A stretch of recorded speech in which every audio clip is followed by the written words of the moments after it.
Shalom, Bapak, Ibu, dan Saudara semua. Apa kabarnya? Saya percaya kita semua boleh dalam keadaan yang sehat karena penyertaan Tuhan yang luar biasa buat kehidupan kita sampai hari ini. Bapak, Ibu, dan Saudara, hari ini kita akan kembali melaksanakan ibadah online sebagai langkah kita mendukung pemerintah dalam mencegah penyebaran virus COVID-19. Saya percaya meskipun kita beribadah di rumah kita masing-masing, tapi hati kita bersuka cita. Dan saya percaya berkat Tuhan akan terus mengalir buat kehidupan kita. Mari Bapak, Ibu, dan Saudara, kita akan mempersiapkan hati kita untuk kita mengikuti ibadah online pada hari ini. Mari kita akan mempersiapkan diri kita dengan sebaik-baiknya. Dan mari kita akan fokus pada pemberitaan firman Tuhan. Selamat beribadah. Tuhan Yesus memberkati. Ibadah pada pagi hari ini kita mulai dengan pengakuan bahwa pertolongan kita adalah di dalam nama Tuhan, Sang Pencipta langit, bumi, dan segala isinya, yang di dalam kasih dan kesetiaannya tidak pernah meninggalkan buah perbuatan tangannya.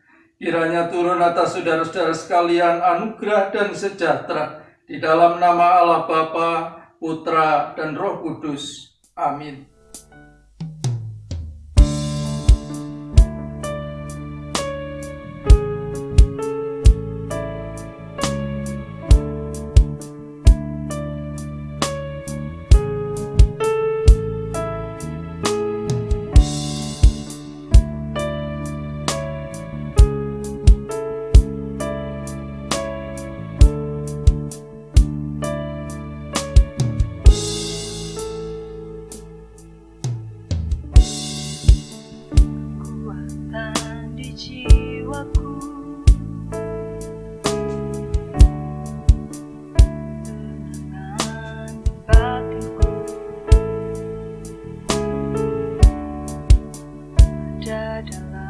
Hadirat-Mu ku menyembah.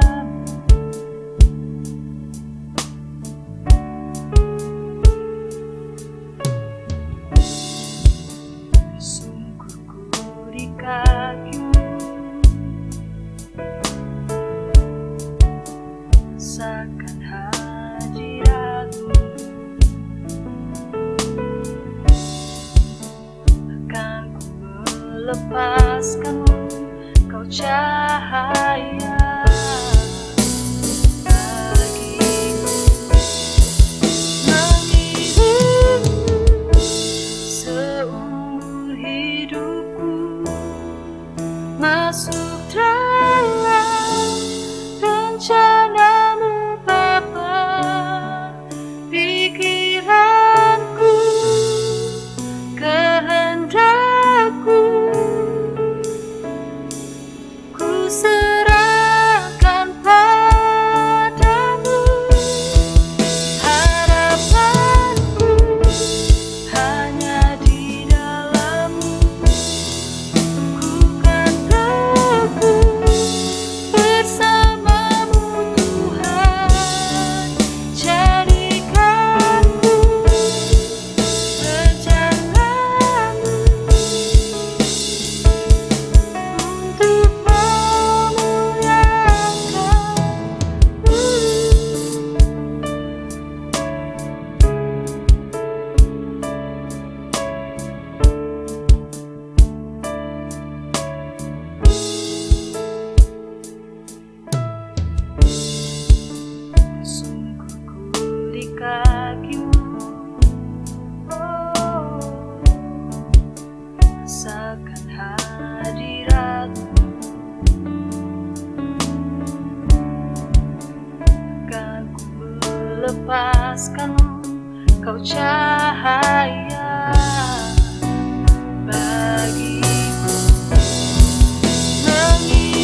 Shalom saudara, selamat bertemu lagi. Dimanapun saudara berada, kiranya kasih Tuhan dan pemeliharaan Tuhan tetap bersama dengan saudara. Karena itu tetaplah beriman kepada Tuhan. Saudara, mari kita buka firman Tuhan yang terambil dari Mazmur yang ketiga. Nyanyian pagi dalam menghadapi musuh, Mazmur yang ketiga. Saudara, Mazmur ini ditulis oleh Daud ketika ia lari dari Absalom anaknya. Saudara, saya akan membacakannya dengan meminta pertolongan Alkitab Suara. Sungguh, Alkitab Suara sangat baik di dalam Mazmur yang ketiga ini. Oleh karena itu, mari kita nikmati. Saya akan membunyikan atau memutar Alkitab Suara dalam Mazmur ketiga ini. Demikianlah firman Tuhan.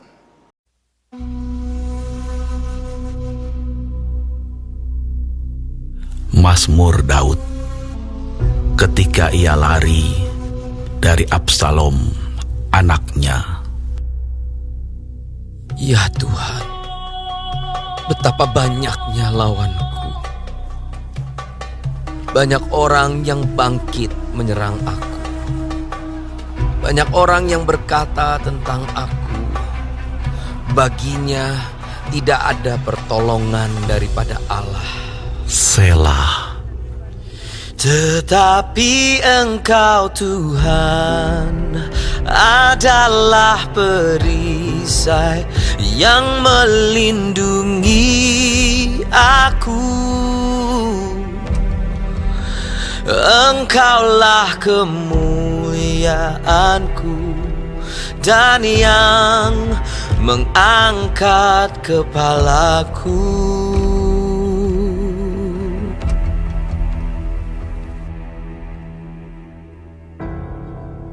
Dengan nyaring aku berseru kepada Tuhan, dan Ia menjawab aku dari gunung-Nya yang kudus. Selah. Aku membaringkan diri, lalu tidur. Aku bangun, sebab Tuhan menopang aku.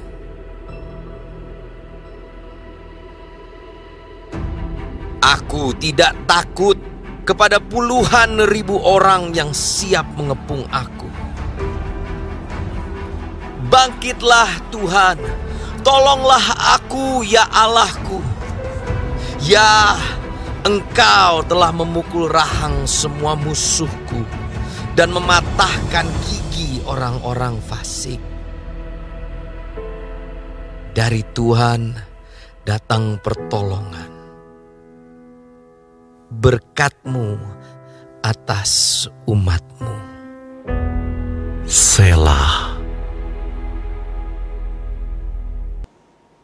Saudara-saudara yang dikasihi Tuhan, mungkin tak seorang pun di antara kita yang pernah membayangkan bahwa kota-kota besar di dunia itu satu kali akan sunyi senyap.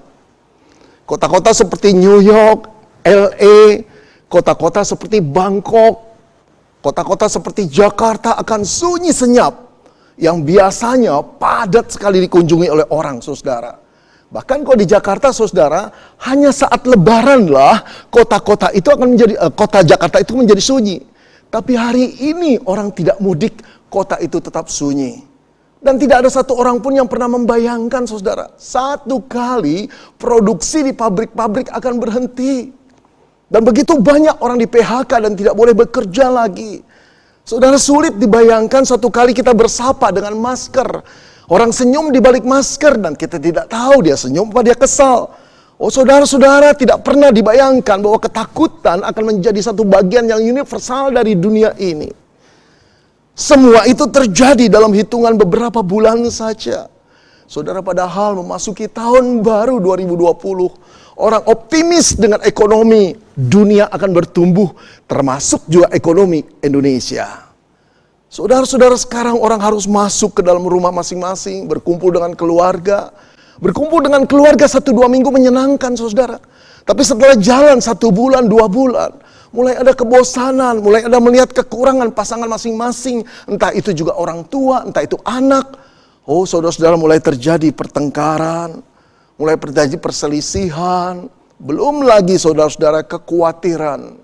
bahwa pekerjaan atau bisnis kita tidak akan berjalan dengan baik. Saudara, ketakutan menjadi bagian yang universal dalam dunia ini dan juga masuk ke dalam rumah tangga dan pribadi-pribadi kita sekalian. Saudara yang dikasihi Tuhan, saat Daud melukiskan Mazmur yang ketiga ini, dia juga mengalami satu persoalan yang betul-betul berat. Seakan-akan dunia tiba-tiba runtuh menimpa dia. Gelap pekat segelap malam yang paling gelap. Saudara, bagaimana dia tidak menjadi takut? Sehari sebelumnya, saudara, dia tidak pernah bermimpi bahwa dia harus keluar dari istananya yang megah. Bukan karena di PHK sebagai raja, saudara, tetapi menjadi buronan musuh besarnya yang ingin membunuh dia. Saudara, bagaimana Daud tidak akan takut dan membuat jiwanya runtuh? Sehari sebelumnya, saudara, dia tidak pernah bermimpi bahwa rakyat Israel, saudara, yang mencintai, menghormati dia sebagai raja dan juga orang yang diperkenan oleh Tuhan, sekarang berbalik mengikuti musuh besarnya dan menginginkan kematiannya. Saudara, bagaimana Daud tidak akan takut dan gentar? Sehari sebelumnya dia tidak pernah bermimpi bahwa penasihat perangnya yang begitu berhikmat yang bernama Ahitofel justru memihak kepada musuhnya. Oh saudara, gelaplah masa depan Daud. Dia tidak pernah bermimpi semua itu terjadi di dalam kehidupannya. Dan saudara tahu yang lebih menyakitkan hatinya, dia tidak pernah bermimpi bahwa musuh yang mengejarnya, yang mengkudetanya, yang menginginkan jiwanya adalah anak kandungnya sendiri yang bernama Absalom. Saudara, seorang anak yang ditimang-timang pada waktu kecil. Seorang anak yang dikasihi, seorang anak yang dimanja. Seorang anak yang pada waktu remaja dilatih perang-perangan oleh Daud. Daudlah yang mengatakan, lindungi dirimu nak dari serangan musuh. Balik perisaimu nak, tusuk lawanmu nak. Sekarang saudara-saudara, busur panah dan pedang daripada Absalom diarahkan kepada nyawanya sendiri. Saudara, seorang bapak mana yang tidak akan sakit hati, tidak akan sedih melihat putranya sendiri yang disayangi itu, saudara, akan membunuh dia. Dan yang lebih meruntuhkan harapan Daud adalah semua itu terjadi di hari tuanya. Saya menduga Daud saat itu sudah berusia 60-an tahun, saudara. Saudara, kalau satu masalah datang kepada diri kita saat kita muda, barangkali kita masih berkata, masih panjang harapan kita.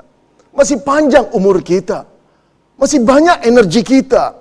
Masih penuh dengan kreativitas. Karena kita tidak takut. Tapi kalau itu datang saat kita berusia 60-an tahun, siapa yang berani menghadapi masalah yang begitu berat dalam kehidupan?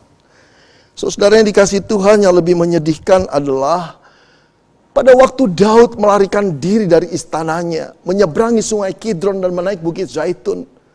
2 Samuel 15 ayat ke-30 menggambarkan suasana, situasi pelarian Daud itu. Dikatakan demikian, saudara. Daud mendaki bukit Zaitun sambil menangis. Sambil menangis, saudara-saudara. Raja yang penuh dengan kehormatan, raja yang selalu optimis, raja yang mampu berperang melawan Goliat pada waktu remaja, naik bukit Zaitun sambil menangis. Saudara, ini pertanda hatinya hancur. Dia tidak bisa menghadapi masalah itu. Keluarganya sendiri, saudara, anak kandungnya sendiri yang melawan dia. Sekarang persoalan keluarga menjadi persoalan negara yang viral di seluruh kerajaannya. Oh, betapa malunya dia.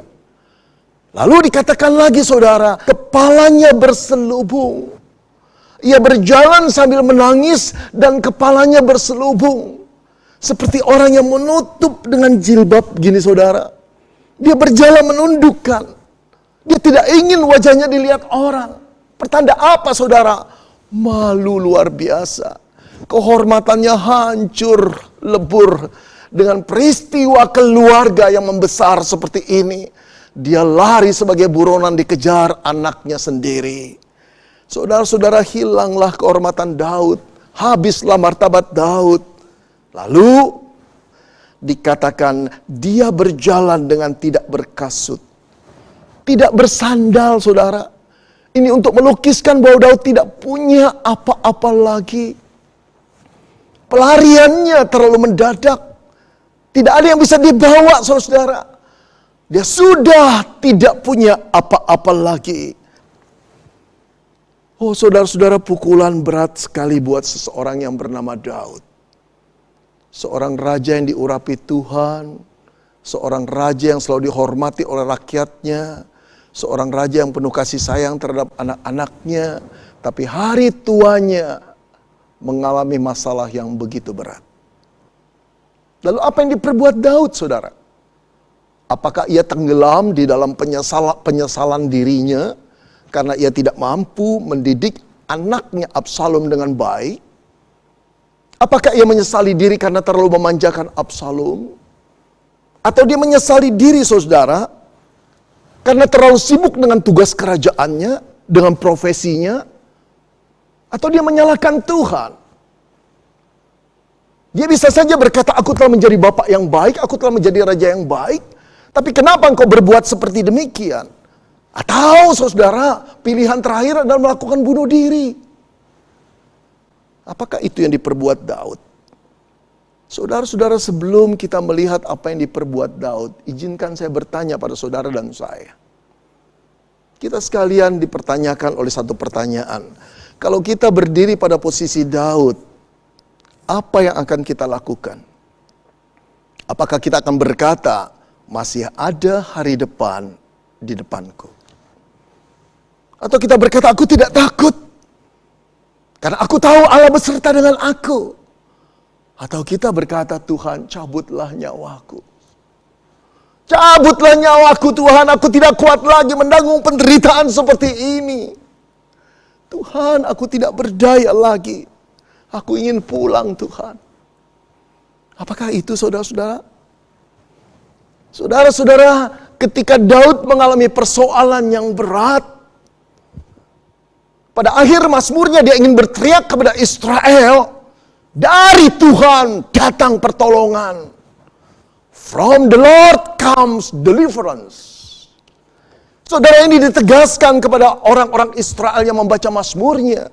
Ini juga ditegaskan bagimu dan bagiku. Ini ditegaskan kepada anak Tuhan di seluruh dunia. From the Lord comes deliverance.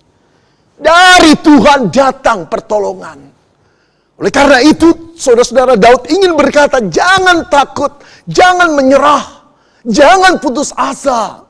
Dari Tuhan datang pertolongan kita. Saudara, bagaimana mungkin di dalam situasi yang menakutkan, persoalan yang begitu berat dalam hidup kita, bisa datang pertolongan dari Tuhan? Saudara, inilah yang diperbuat Daud. Dan inilah yang harus kita perbuat, saudara. Bagaimana mewujudkan pertolongan kita bisa datang dari Tuhan? Atau pertolongan Tuhan itu datang dalam diri kita? Yang pertama, saudara, datanglah kepada Tuhan di dalam doa. Datanglah kepada Tuhan di dalam doa. Saudara, barangkali di antara kita ada yang berkata, wah Pak, saya kira Bapak ingin memberikan resep apa? Nggak tahu, cuma bilang doa, Pak. Basi deh, Pak. Saudara-saudara, jangan remehkan doa. Jangan remehkan doa. Saudara, doa bukan pelarian orang-orang primitif seperti orang-orang Yahudi yang kemampuan berpikirnya kita anggap lemah, yang tidak berdaya, yang tidak punya kekuatan apa-apa, sehingga membutuhkan sesuatu yang bersifat magic atau magis. Karena itu mereka bersandar kepada doa. Bukan, saudara. Saudara, doa adalah satu pengakuan kepada Allah bahwa kita ini adalah makhluk yang vulnerable. Makhluk yang rentan.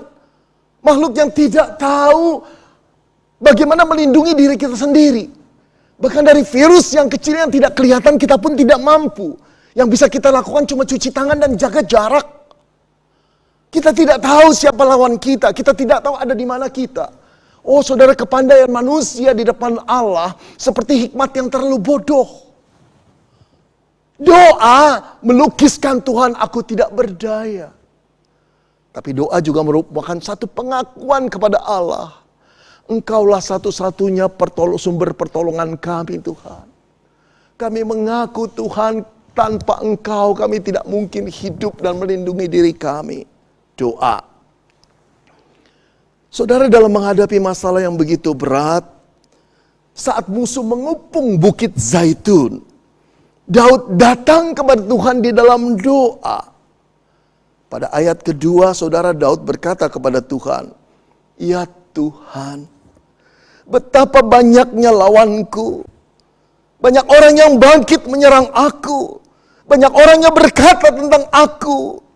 Baginya tidak ada pertolongan daripada Allah." Saudara, perkataan banyak 3 kali.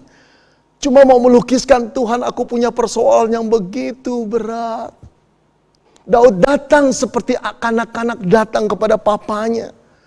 Yang meratap, yang mengeluh dan menangis di depan papanya. Daud seorang pahlawan.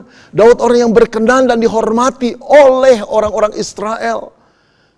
Tetapi ketika dia datang kepada Tuhan, dia tetap merasa anak-anak datang pada bapaknya. Dia ceritakan seluruh persoalannya. Bahkan Daud berkata, banyak orang yang berkata tentang aku, Bapa, Tuhan, Gembalaku. Baginya tidak ada pertolongan daripada Tuhan. Saudara yang dikasih Tuhan, tahukah saudara bahwa perkataan ini mau menunjuk kepada kisah kejatuhan Daud yang berzina dengan istri prajuritnya Batsheba, yang sekaligus dengan kelicikan Daud membunuh Uria, sang suami. Saudara, peristiwa itu memukul dirinya. Peristiwa itu merupakan kejatuhan yang sangat dalam buat Daud. Dia menyesal, dia bertobat, dia menangis, dia meratap kepada Tuhan memohon pengampunan. Dan Tuhan sudah mengampuni Daud. Dia tahu persoalan itu telah selesai, saudara. Dia tahu Allah telah mengampuni dirinya, saudara. Tetapi perkataan orang-orang yang mengatakan baginya sekarang tidak ada pertolongan daripada Tuhan, itu meneror mental rohaninya lagi, saudara. Itu mau mengajak dia untuk mengingat masa lalu yang kelam, sehingga dia tidak mampu lagi bangkit. Saudara, tapi Daud mengenal Allahnya. Dia tahu dia bukan orang kudus, dia tahu bukan dia orang suci. Dia tahu di dalam sejarah hidupnya ada jejak-jejak kegelapan. Tapi dia mengenal Tuhan yang Maha Pengampun, Gembala yang baik. Dia datang kepada Tuhan dalam doa dan menceritakan kesulitannya. Saudara, berserulah kepada Tuhan. Datanglah di dalam doa kepada Tuhan. Para pemazmur melukiskan ketika mereka mengalami persoalan yang berat, apa yang mereka lakukan? Berseru kepada Tuhan. Saudara, penulis Mazmur 120 berkata, dalam kesesakan aku berseru kepadamu ya Tuhan. Ya Tuhan, lepaskanlah aku. Saudara, pemazmur 123 melukiskan perkataan seperti ini. Kasihanilah kami ya Tuhan, kasihanilah kami. Saudara, Mazmur 130 melukiskan lagi cerita di dalam doa. Dari jurang yang dalam aku berseru kepadamu ya Tuhan. Dengarkanlah suaraku. Saudara, lihat, pemazmur-pemazmur ini mengundang kita untuk datang kepada Tuhan. Pengalaman mereka membuktikan untuk boleh mendapat penyelesaian dan pertolongan dari Tuhan. Kita harus datang di dalam doa kepada Tuhan. Saudara-saudara, sudah begitu lama barangkali engkau dan saya meremehkan arti doa. Barangkali kita sudah terlalu lama tidak lagi menikmati doa kepada Tuhan. Barangkali kita masih berdoa. Tapi doa yang begitu cepat dan formalitas, tanpa makna dan tanpa penghayatan. Kali ini saudara, kesulitan yang menakutkan kita di masa-masa seperti ini merupakan undangan Tuhan untuk kita datang kembali di kaki Bapa kita. untuk berseru kepada Dia, untuk memohon kepada Dia pertolongan yang datang daripada Dia di dalam doa. Saudara yang dikasihi Tuhan, dalam ketidakberdayaan seluruh manusia di bumi ini, saya melihat ada satu hal yang mengharukan hati. Orang-orang di kota-kota besar seperti Brasil, Spanyol, Italia, Prancis, Inggris, Australia keluar ke jalanan, berlutut di jalanan, di trotoar. Mereka mengangkat tangan mereka, berseru kepada Allah dengan menangis. Mereka menjerit kepada Tuhan, tolong kami Tuhan, kami takut. Saya percaya saudara, orang yang berseru di dalam rumah jauh lebih banyak. Ini satu kebangunan untuk melihat Allah lagi sebagai Allah yang harus dihormati, tapi sekaligus melihat Allah sebagai sumber pertolongan. Ketika kita manusia yang sombong, sudah terlalu sombong membanggakan diri sendiri, Allah membiarkan COVID itu menjalar di seluruh dunia untuk menunjukkan kepada kita betapa bodohnya kita, betapa tidak berdayanya kita di luar Dia. Saudara, bukankah Kristus pernah berkata kepada murid-muridnya, di luar aku kamu tidak dapat berbuat apa-apa. Apart from me, you can do nothing. Jangan pernah keluar dari Tuhan. Jangan pernah tidak melibatkan dari Tuhan. Kita tidak mampu berbuat apa-apa tanpa Dia. Saudara, yuk kita mulai lagi berdoa. Yuk mulai lagi datang kepada Tuhan. Yuk ceritakan masalah kita dan akui kita ini manusia yang penakut, cemas dan khawatir. Yuk mulai berkata kepada Tuhan, Engkau sumber pertolonganku Tuhan. Bersyukur kepada Allah yang mengizinkan semua ini terjadi, untuk mengingatkan kita bahwa kita membutuhkan Dia. Saudara, inilah awal dari pertolongan Tuhan datang pada kita. Yang kedua saudara, setelah kita berdoa kepada Tuhan, bagaimana membuat pertolongan Tuhan datang kepada kita? Yang kedua, lihatlah kuasa Tuhan. Alihkanlah mata kita dari kuasa besarnya persoalan kita. Mulai melihat Tuhan. Saudara, saya percaya banyak anak Tuhan ketika mengalami masalah berdoa kepada Tuhan. Tapi saya lebih percaya lagi saudara, ada begitu banyak orang yang setelah berdoa tetap tinggal terkurung dalam kecemasan dan kekhawatiran akan masalahnya. Kapan selesainya kalau begitu saudara? Saudara yang dikasihi Tuhan, ada seorang ibu yang datang kepada pendetanya ketika kebaktian hari Minggu mau dimulai. Dia berkata, Pak pendeta, tolong saya Pak. Tadi pagi anak saya ditangkap Pak. Ditangkap beberapa polisi karena narkoba. Wow. Pendetanya berkata, Ibu, kebaktian sebentar lagi akan dimulai. Oke Bu, saya mengerti. Minta maaf saya tidak bisa dengarkan terlalu panjang. Yuk kita berdoa. Saudara, dia berdoa. Tapi setelah berdoa, Pak pendeta berkata, sekarang gimana Ibu? Serahkan sama Tuhan, Ibu sudah lega? Iya, saya melihat kuasa Tuhan. Kuasa Tuhan pasti besar Ibu. Sekarang silakan kebaktian dulu. Begitu dia masuk ruang kebaktian, begitu dia duduk, di sebelah temannya, langsung dia berkata lagi, anak saya ditangkap karena narkoba, tolong doakan. Wow, 2 kali saudara dia sharing. Selesai kebaktian, dia sharing lagi, ketemu temannya di toilet. Lalu pulang, dia ketemu lagi dengan beberapa jemaat, dia sharing lagi. Orang seperti ini terpaku kepada masalah, tidak lagi melihat kuasa Tuhan. Saudara, apa artinya kalau seperti itu? Kalau kita berdoa dan tetap cemas, kalau kita berdoa tidak melihat kuasa Allah, tapi pandangan mata kita tetap pada persoalan itu, tidak terjadi pertolongan Tuhan, saudara. Mari kita lihat Daud. Ayat keempat dia berkata, tetapi. Saudara, jelas kata tetapi ingin melukiskan dari perbedaan suasana dari apa yang dikatakan tadi. Dia mengeluh kepada Tuhan bahwa dia punya banyak masalah. Tetapi, saudara terka, apa yang Daud mau katakan? Apakah dia berkata, tetapi aku Daud sudah banyak pengalaman, mengalami kesulitan-kesulitan dan tetap bisa berdiri teguh. Apakah dia berkata, tetapi aku tidak takut dan gentar pada persoalan yang berat? Apakah dia mau berkata, tetapi walaupun aku dikepung, aku tetap punya strategi untuk berperang dan masih banyak orang yang setia kepadaku? Tidak, saudara. Daud tidak mengandalkan dirinya. Daud tidak mengandalkan kekuatannya. Dia berkata, tetapi Engkau Tuhan.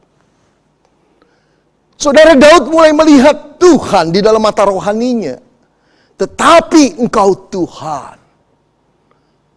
Saudara-saudara yang dikasihi Tuhan, sudah terlalu banyak berita buruk yang kita dengar. Dan mata kita beralih dari satu video ke video lain, dari satu berita ke berita lain. Dan semua yang kita lihat kebanyakan adalah berita buruk. Tingkat perekonomian dunia yang semakin minus, orang-orang di PHK, kelaparan di mana-mana, dan kejahatan terjadi mulai meningkat juga di negara kita. Saudara, semua itu telah terjadi dan akan semakin banyak terjadi, dan ini merupakan realitas. Tetapi jangan kita hanya terpaku pada persoalan yang ada di depan kita. Jangan kita melupakan ada Tuhan. Ada Tuhan. Ada Tuhan. Kita bukan anak yatim piatu yang ditinggalkan sendiri oleh Bapa di surga. Ia adalah Allah pencipta alam semesta yang masih memegang kendali atas dunia ini. Dan Dia adalah Bapa yang menyayangi kita.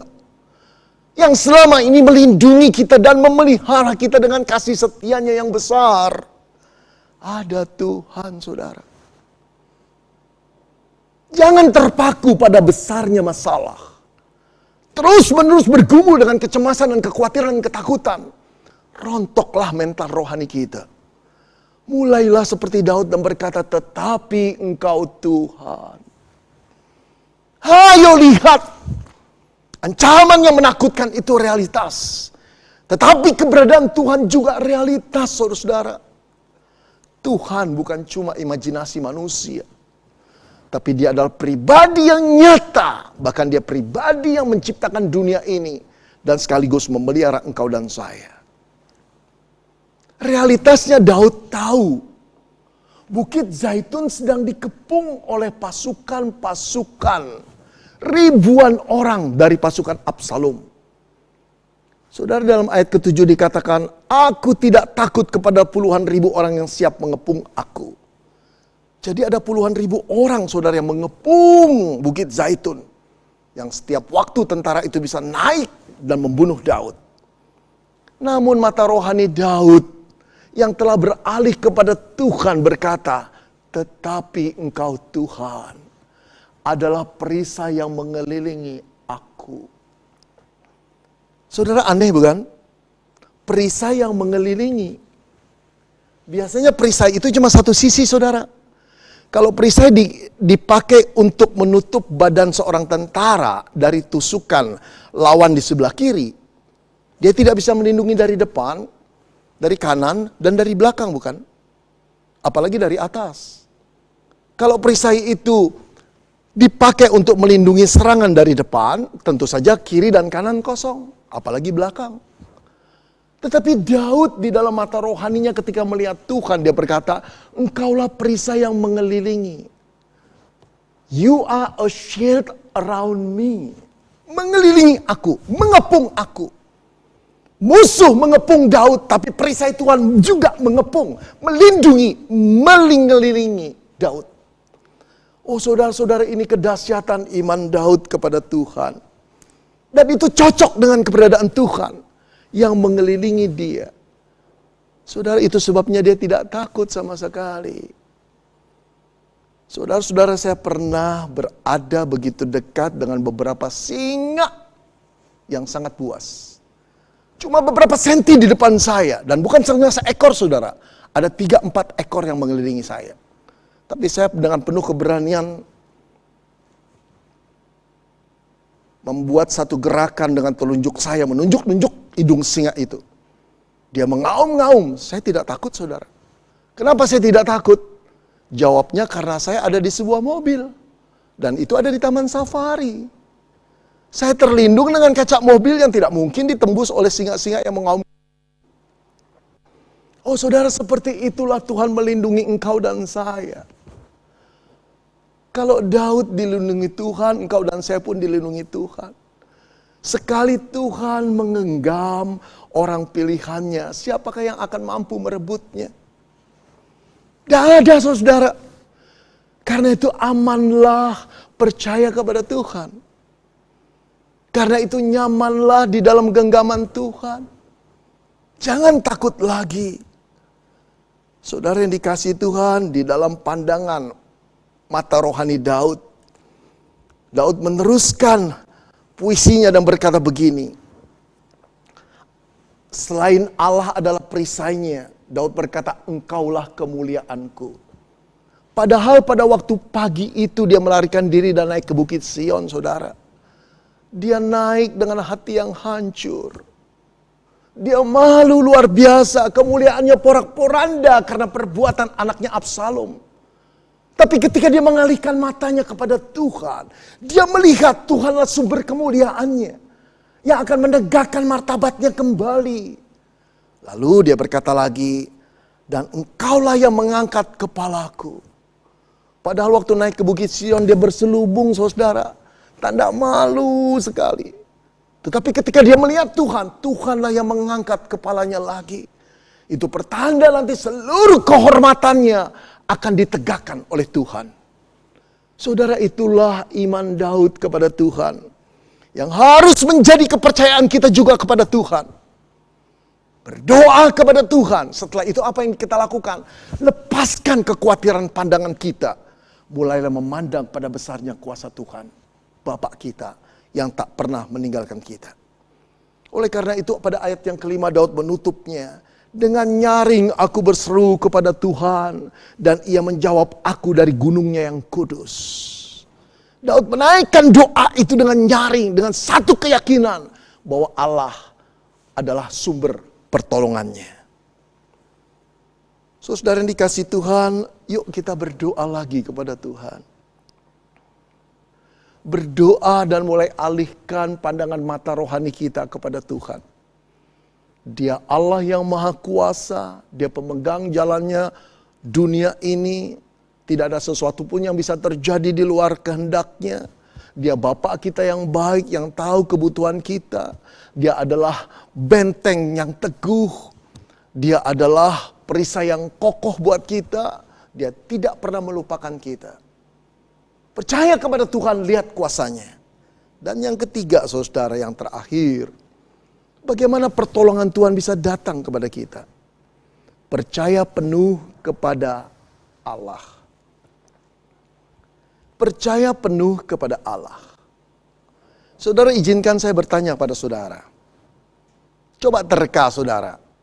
Kebanyakan orang Kristen ketika mengalami persoalan berat, setelah berdoa, bisa tidur apa enggak bisa tidur?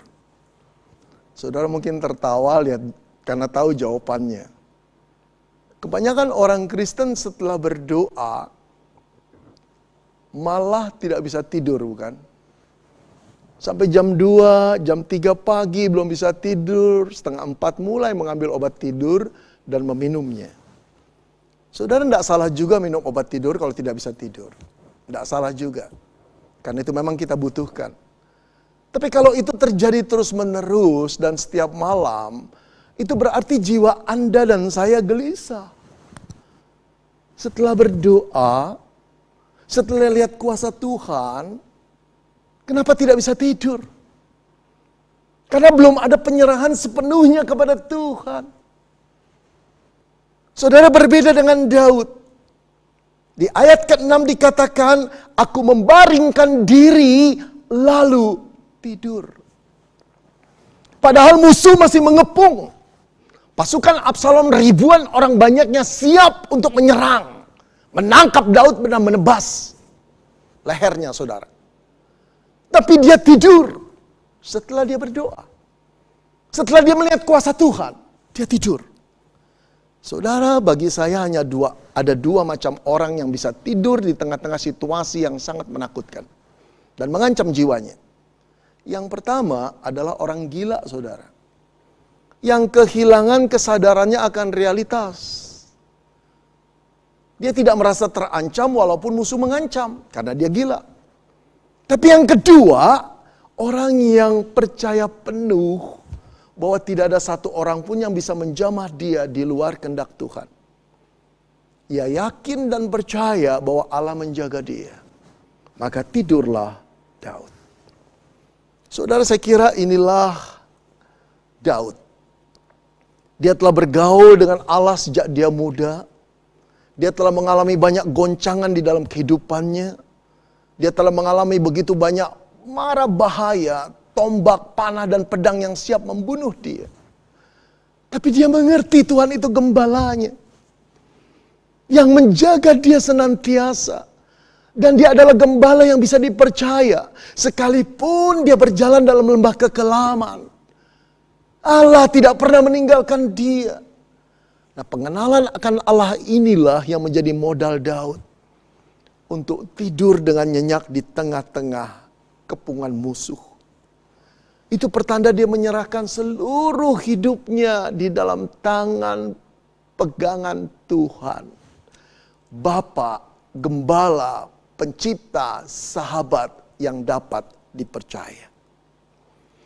Saudara-saudara yang dikasihi Tuhan, jangan pegang terus masalahmu. Jangan genggam terus kekhawatiranmu dan kecemasanmu. Lama-lama akan menjadi ketakutan yang semakin berat dan menekan dan meneror jiwamu. Saudara, saya ingin melukiskan dengan satu gelas air mineral. Air mineral ini, saudara, isinya cuma 220 ml. Berarti beratnya hanya 220 mg. Kita semua bisa memegang ini. Gampang kok, ringan kok. Tapi coba, sampai berapa lama saudara bisa memegang ini? 30 detik? 1 menit? 30 menit? 1 jam? Kalau kita tetap menggenggam terus-menerus, memegang terus-menerus air aqua yang ringan ini, lama-lama seluruh otot-otot di tangan kita akan terasa berat sekali. Harus menanggung yang sebetulnya ini cuma ringan, betul? Tapi semakin lama akan terasa semakin berat. Akhirnya kita harus mengaku kita tidak mampu memegangnya. Kenapa, saudara-saudara? Karena yang ringan itu dikalikan dengan waktu akan menjadi semakin berat. Di luar kemampuan kita untuk menanggungnya. Saudara yang dikasihi Tuhan, begitu juga dengan persoalan kita. Kalau hati kita cuma melihat dan fokus pada persoalan itu dan memegang persoalan itu terus menerus, sehebat apapun engkau dan saya, sekuat apapun engkau dan saya, lama-lama akan terteror mental kita. Dan kita akan menjadi manusia yang fobia. Kemanapun serba takut. Karena kita tidak percaya kepada Tuhan sepenuhnya. Saudara yang dikasihi Tuhan, mari.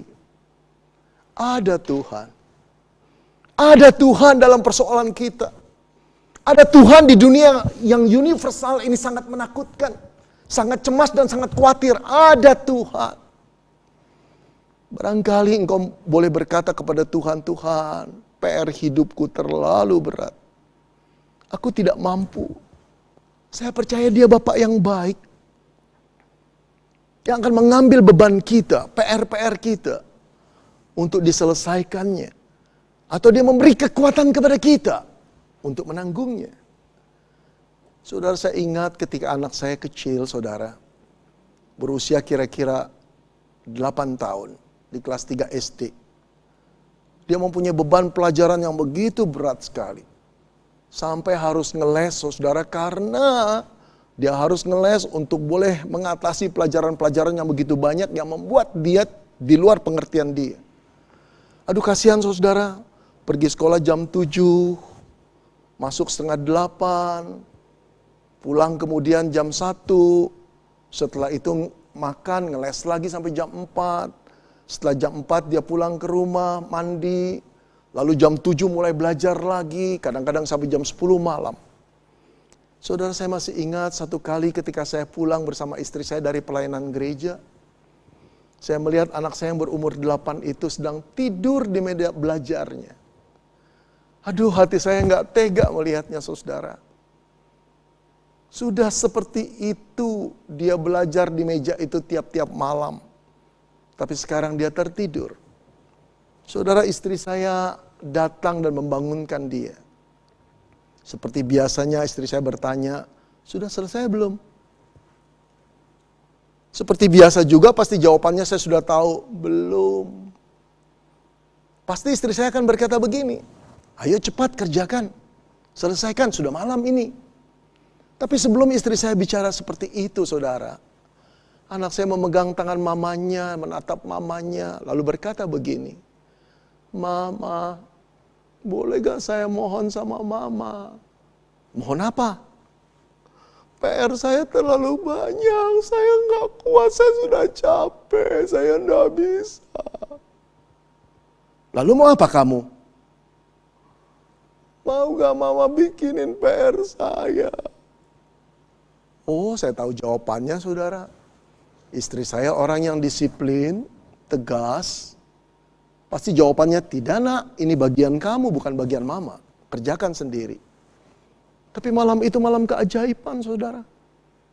Istri saya mengelus-ngelus kepala anak saya dan berkata, tidurlah nak.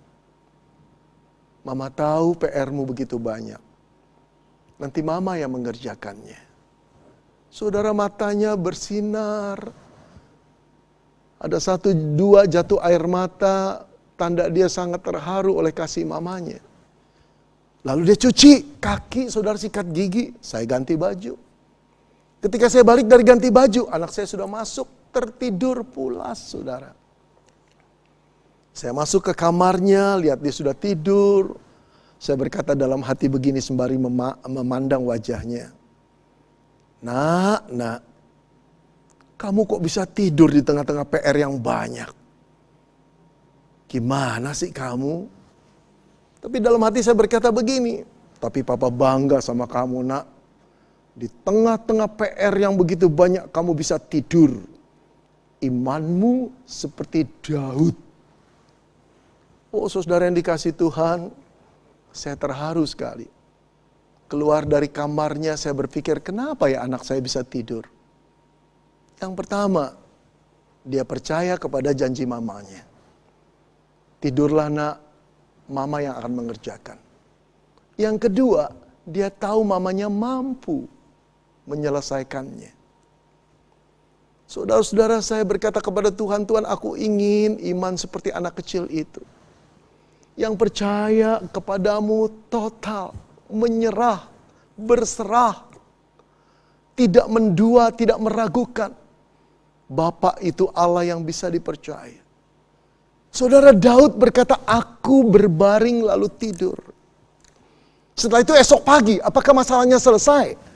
Saudara, sudah dikasih Tuhan, dalam ayat yang ke-8 dia berkata begini, saudara. Aku bangun sebab Tuhan menopang aku. Berbeda dengan semalam, dia mengeluh, dia meratap kepada Tuhan.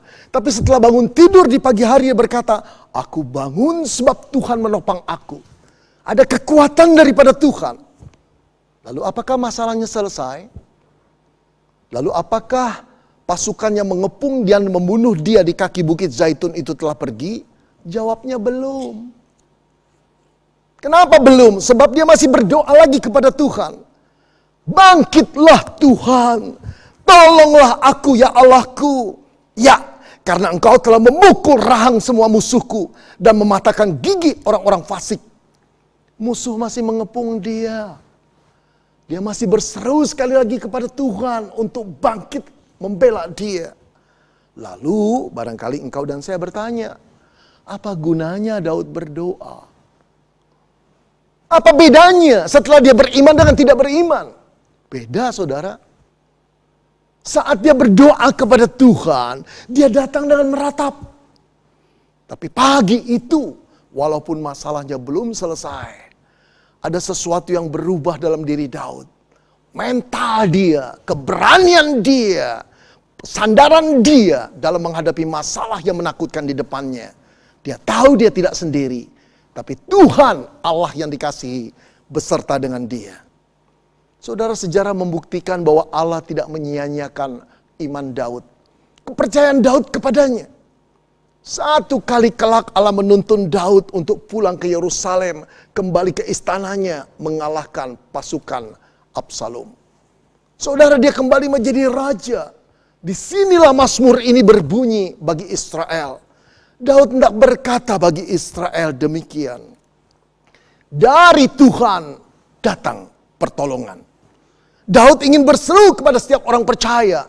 Dari Tuhan datang pertolongan. Begitu juga Daud ingin berseru kepadamu dan kepadaku. Dari Tuhan datang pertolongan. From the Lord comes deliverance. Saudara-saudara, berdoalah. Saudara-saudara, lihatlah kuasa Tuhan. Saudara-saudara, serahkan kekhawatiranmu pada Tuhan. Maka engkau akan menjadi orang yang begitu kuat. Karena Tuhan menopangmu. Karena Tuhan menopangku. From the Lord comes deliverance. Amin. Tuhan kiranya memberkati kita dengan firman-Nya. Mari kita akan tunduk kepala dan bersama kita akan berdoa. Bapa kami yang di dalam surga, kami mengucap syukur dan berterima kasih kepadamu Tuhan. Di pagi hari, pada hari perhentian ini, kami boleh bersama-sama berbakti kepadamu. Sekalipun sampai pada hari ini kami masih tetap berbakti bersama keluarga di rumah kami masing-masing. Kiranya Tuhan yang sudah berfirman kepada kami akan memberikan kepada kami pengertian, kemampuan untuk dapat mengimani dan mengamini setiap kebenaran firman-Mu, sehingga kami boleh menikmati akan kasih dan pertolongan-Mu. Yakinkan kami, sekalipun kami mengalami masalah dan pergumulan yang secara akal manusia sulit untuk diselesaikan. Tapi ketika Tuhan bertindak, maka tidak ada masalah yang pergumulan yang sulit pun yang tidak bisa diselesaikan oleh-Mu ya Tuhan. Terima kasih Bapa di surga. Tuhan, pada kesempatan pagi hari ini kami juga berdoa, memohon Tuhan akan terus menyertai, menolong semua jemaat-jemaat-Mu, supaya dalam situasi yang sulit ini pemeliharaan-Mu juga akan terus dinyatakan kepada semua jemaat-Mu. Baik itu jemaat yang sudah lansia, orang-orang muda, dan anak-anak sekolah minggu, anak-anak remaja. Tuhan, peliharakan mereka semua. Engkau memberkati mereka, supaya yang masih sekolah akan terus bisa sekolah, walaupun harus belajar di rumah. Yang bekerja, Tuhan memberkati, supaya kecukupan kebutuhan hidup sehari-hari bagi semua jemaat-Mu juga Tuhan cukupkan. Yang susah Tuhan liburkan, yang sakit kiranya Tuhan melawat dan menyembuhkan, yang berkekurangan Tuhan akan memberikan kecukupan. Terima kasih Tuhan Yesus Kristus, kami mengucap syukur dan berterima kasih. Mari Tuhan Kau berkati gereja-gereja-Mu di seluruh Indonesia, baik itu gereja-gereja yang berada di kota, di desa, sampai kepada gereja-gereja yang ada di daerah-daerah pedalaman. Tuhan akan memberkati jemaat-jemaat-Mu, memberkati hamba-hamba-Mu yang setia melayani, agar mereka semua tetap ada dalam pemeliharaan-Mu. Terima kasih ya Tuhan, kami mengucap syukur. Kami juga berdoa Tuhan untuk bangsa dan negara kami Indonesia. Kiranya Tuhan akan memberkati bangsa ini. Engkau akan melindungi negara kami Indonesia ini Tuhan, agar negara ini, bangsa ini tetap ada dalam pemeliharaan-Mu. Tuhan, kiranya wabah virus corona yang sekarang sedang melanda di berbagai belahan dunia ini Tuhan akan segera menolong supaya wabah virus ini akan segera hilang dari muka bumi ini dan terlebih dari negara kami, Indonesia. Bapa, mari Engkau berkati seluruh pemimpin bangsa, baik itu yang ada di pusat dan di daerah, supaya ada kesatuan hati dalam melaksanakan tugas dan tanggung jawab, sehingga suasana berbangsa dan bernegara di Indonesia ini akan tetap ada dalam suasana damai dan sejahtera. Tuhan, Kau memberkati masyarakat di sekitar kami, sehingga kami semua akan tetap hidup rukun satu dengan yang lain dan membuat masyarakat ini ada dalam suasana tentram, aman, dan damai. Terima kasih ya Tuhan, kami mengucap syukur dan berterima kasih. Berkati kami semua yang hari ini sudah melayani, agar pelayanan kami pada hari-hari mendatang akan lebih baik dari hari ini. Terima kasih Bapa, kami mengucap syukur kepadamu, kami berterima kasih. Di dalam nama Tuhan Yesus Kristus, seru doa kami ini kami percayakan. Terpujilah Engkau Tuhan, di dalam nama Tuhan Yesus kami berdoa. Amin.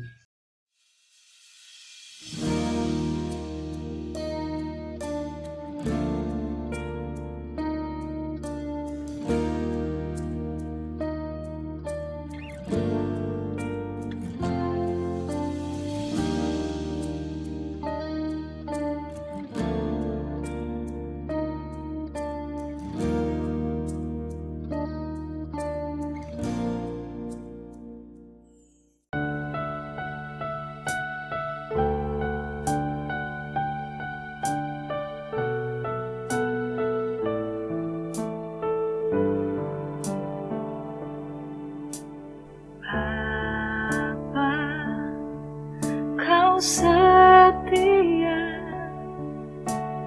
Bapa, Kau mulia. Tenanglah jiwaku, aman bersamamu.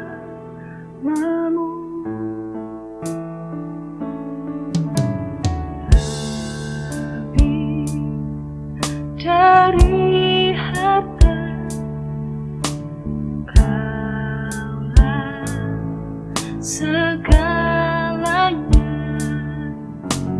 Tenanglah jiwaku dalam hadirat-Mu.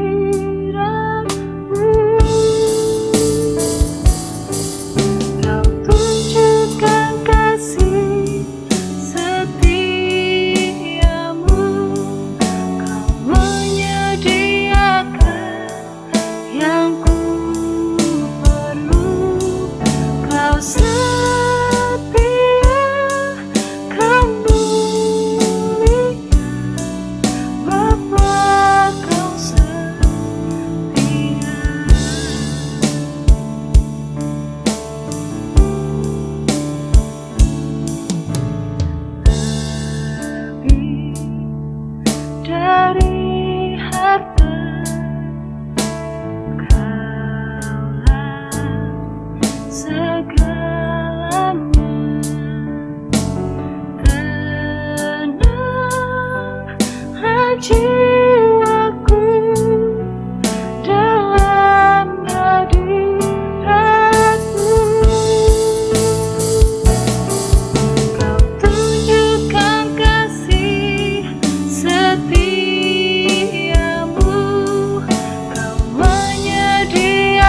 Jemaat yang kekasih di dalam Tuhan, mari kita akhiri seluruh rangkaian ibadah kita pada ibadah pagi hari ini.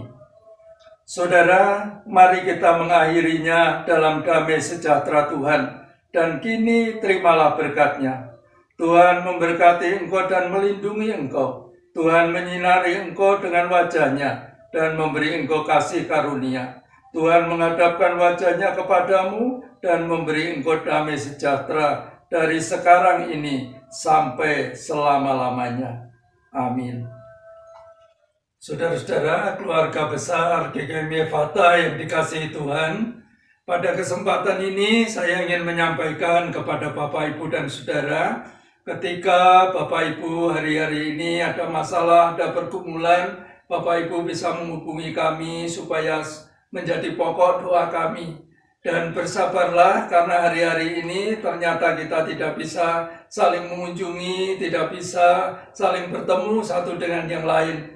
Karena itu media sosial yang kita punya jadikan menjadi sarana komunikasi supaya kita tetap terbangun dengan baik sikap kekeluargaan kita sebagai sebuah keluarga besar di GKMI Fata. Doa dan harapan saya ketika Bapak Ibu menghadapi pergumulan-pergumulan yang berat, percayalah kepada Tuhan seperti firman Tuhan.